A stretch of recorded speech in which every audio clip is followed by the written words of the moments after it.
भारत और श्रीलंका का तीसरा टी20 मुकाबला और मैच प्रीव्यू में क्विक प्लेक्स रेडियो पर हम बात करेंगे इस मैच में क्या चेंजेस हो सकते हैं या भारत व्हाइट वॉश करेगा यानी कि क्लीन स्वीप करेगा 3-0 से।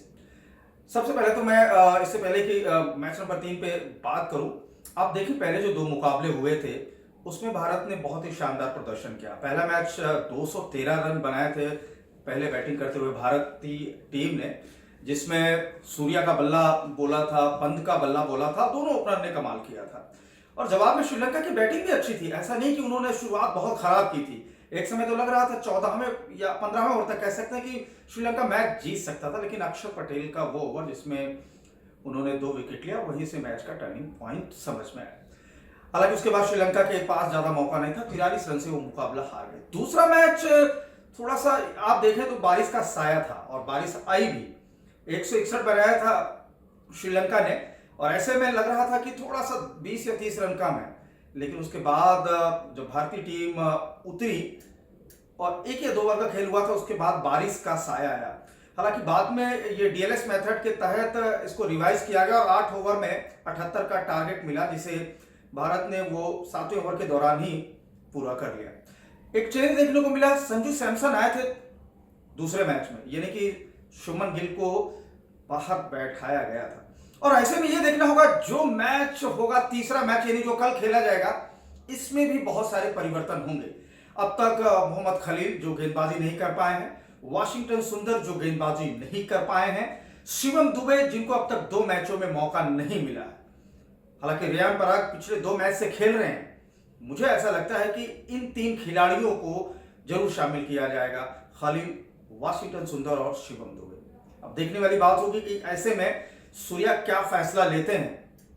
मुझे लगता है कि कई बार आपको मौके देना चाहिए, जैसे कि किसी ने एक्सपेक्ट नहीं किया होगा कि कल संजू सैमसन ओपन करने के लिए आएंगे और 2 विकेट कीपर बल्लेबाज खेलेंगे। जी हाँ, कल ऋषभ पंत भी थे और संजू सैमसन भी थे।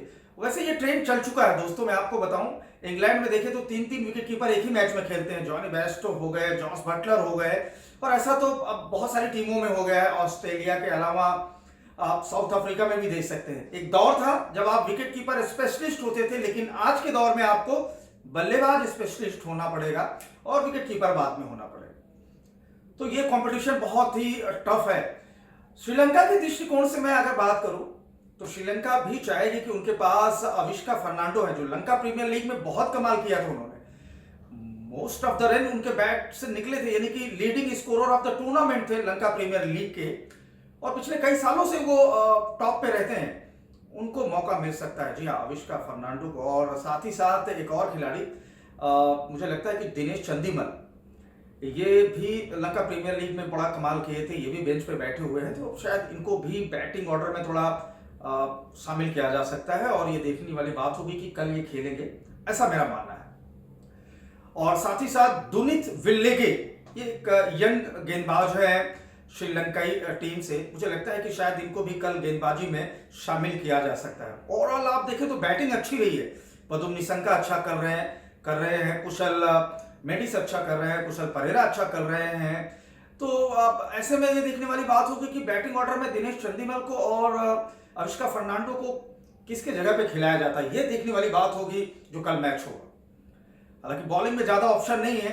श्रीलंका के 2 गेंदबाज तो पहले ही इंजर्ड हो गए हैं और इसकी वजह से 2 नए गेंदबाज को उनको शामिल करना पड़ा है। ऐसे में पथिराना, मधुशंका और इसके अलावा हसरंगा अच्छी बॉलिंग कर रहे हैं और साथ दे रहे हैं उनका महेश तीक्ष्ण। अब देखने वाली बात यह होगी कि कल कामेंदु मेंडिस को क्या मौका मिलता है कि नहीं। हालांकि वो बल्लेबाज के दृष्टिकोण से रखे जाते हैं टीम में, लेकिन उनके विषय में अगर एक बात कहूं मैं तो एक चौंकाने वाली खबर है। कामेंदु मेंडिस अभी सुर्खियों में आए हैं, वायरल हो रहे हैं, क्योंकि वो दुनिया के वो दूसरे गेंदबाज बन गए हैं जो दोनों हाथों से गेंदबाजी करते हैं। और ये पहले टी20 मुकाबले में देखने को मिला था, श्रीलंका के ही हसन तिलक रत्ने ने किया था। तो ये देखिए, ये भी एक चमत्कार है, क्या वो खेल पाएगा। लेकिन ओवरऑल आप देखें तो ये टी20 की जो श्रृंखला है बहुत अच्छी जा रही है। भारतीय दृष्टिकोण से श्रीलंका बैटिंग में कमाल कर रही है, लेकिन बॉलिंग में भी प्रदर्शन आना बाकी है। ऐसे में लास्ट मैच जीतकर श्रीलंका भी चाहेगी कि अपना सम्मान बचा पाए, क्योंकि इसके बाद जो है वो वनडे का मुकाबला खेला जाएगा। दोस्तों, जब आप एक मैच खेलते हैं और वो जीतते हैं तो जो कॉन्फिडेंस है वो कैरी फॉरवर्ड हो जाता है आने वाली अपकमिंग सीरीज में।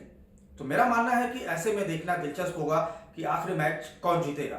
वैसे देखा जाए तो भारत का पलड़ा थोड़ा सा भारी लग रहा है, लेकिन मैच है, कुछ भी हो सकता है।